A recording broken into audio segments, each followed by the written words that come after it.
m'appelle Arouna Diop. Je suis délégué du personnel au niveau du siège, en même temps secrétaire général du Sud-Bef CNTS, IPRES. On est aujourd'hui en assemblée générale parce que ça correspond à notre troisième plan d'action. Il y avait quelques semaines, on était en mouvement où on avait commencé par un débrayage, c'est-à-dire par une présence négative, et qu'à partir de là, on a eu à rencontrer les autorités où on a eu des compromis d'aller vers la finalisation de l'accord d'établissement au niveau de la conception et au niveau de la négociation. Ceci a été fait depuis le 18 septembre. Mais depuis le 18 septembre jusqu'à aujourd'hui, on attendait qu'on nous valide notre accord d'établissement. L'accord d'établissement, c'est le cadre juridique qui permet à l'IPRES, ou qui permettrait quand même l'IPRES et ses travailleurs à être gérés dans un cadre légal, dans un cadre d'émulation, dans un cadre de performance et dans un cadre de motivation. Ce sont ces défis-là que nous demandons aux autorités de l'IPRES, de mettre les travailleurs de l'IPRES dans les mêmes pieds d'égalité, de compétition et de performance. Parce que c'est des choses qui n'existent pas chez nous depuis toujours. Depuis les années 2000, les gens en parlent. Toutes les délégations du personnel qui se sont passées, ils en ont toujours parlé et ils ont toujours eu des accords de principe de la direction générale et des autorités, mais ça n'a jamais abouti. Et cette fois-ci, quand même, depuis 2023, on a eu leur accord de principe et on s'est battu jusqu'à aujourd'hui d'avoir un accord d'établissement conçu et négocié avec la direction générale sur des termes très clairs, avec la supervision du premier vice-président du conseil d'administration.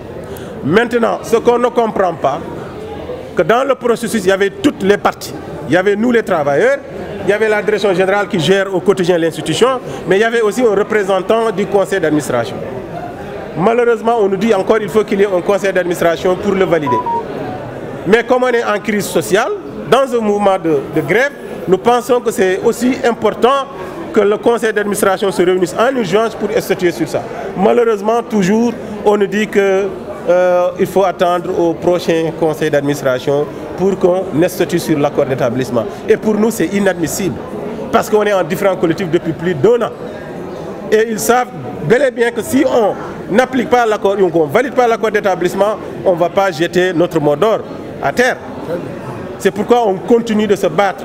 La semaine passée, on était en débrayage, en présence négative, le mercredi et le jeudi. Aujourd'hui, on est en assemblée générale suivi de ce point de presse et qu'à partir de demain jusqu'au vendredi, on fera une grève de 72 heures, une grève totale où personne ne sera au boulot. Et ça, nous voulons informer à l'opinion nationale et aux autorités politiques, mais aussi à nos autorités, que nous, on est disposés à aller en grève tant qu'on ne résout pas notre problème intégralement, c'est-à-dire l'application totale de l'accord d'établissement à l'ensemble des travailleurs de l'IPRES. Mais est-ce que vous mesurez déjà l'impact de cette grève-là pour avoir ici?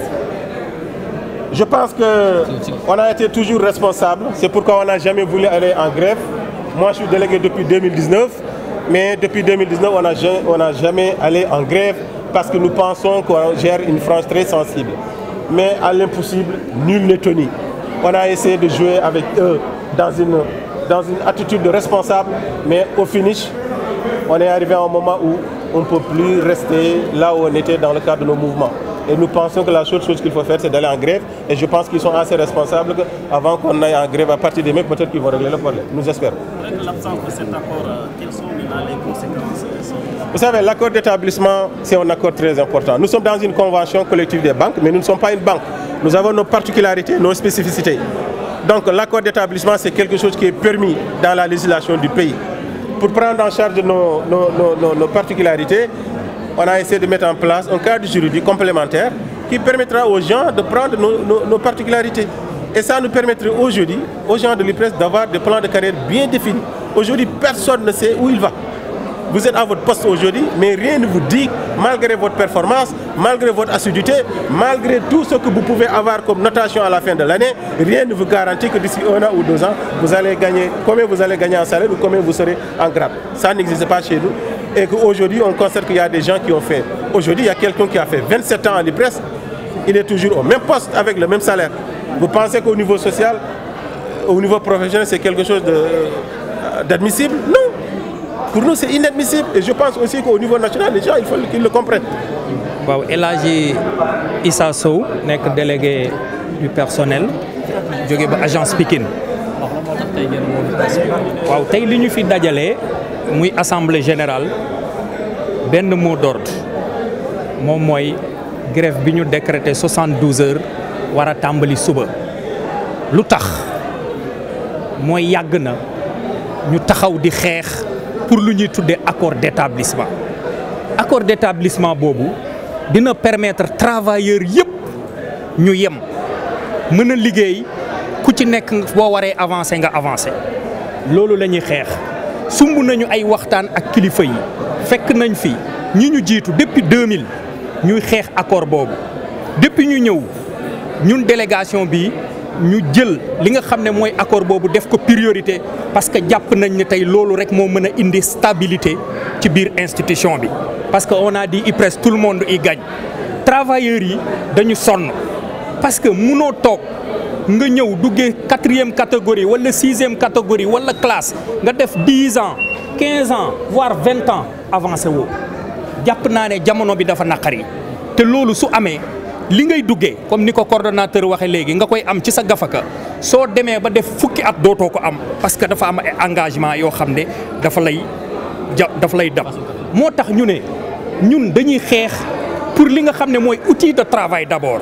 loolu mooy lan mooy plateforme bi ñuy liggéeyee loolu mooy lan mooy nekkiwaay yi ñuy nekk ci agence régionale yi ci point 1 nga xam ne foofu la métier bi nekk ak fii ñu nekk la direction générale dañu bëgg outil de travail bu baax bu performant bu méngoo ak jamono suñu fa jógee aussi comme niñ koy waxee ni nga xamante ni si tey mooy retraité yi 2012 ak léegi ñaata lañ leen yokkal tey travailleurs yi tey dañu soxla li nga xamante ni si mooy accord d'établissement boobu moom moo ñuy permettre ñun travailleurs yi ñu liggéey tranquillement soo defee ñaari at am échelon soo defee ñeenti at am ñaari échelon ba na nga xamante ni si foofu ngay yem donc loolu moom moo ñu dajale tey donc ñu mesurer nag li nga xam ne moom lañ def parce que jàpp naa ne bu dee waxtaan nañu bu dee daje nañu kilifa yi daje na nag moom ay yoon waaye nag liñ naan di nga toll foo xam ne ñeme fanaan biti ragal fanaan biti kon foofu la ñu toll ak ñoom. lan ngeen nar a def bu fekkee seen revendication yi jëluñu ko en compte. ana. lan ngeen nar a def bu fekkee seen revendication yi jëluñu ko en compte. waaw xam nga li comme ni ko coordonnateur waxee parce que lii mooy 3e plan d'action jàpp naa ne suñu defee ñetti fan yi te amul leneen loo xam ne kilifa yi woo nañ ñu wax ñu ko.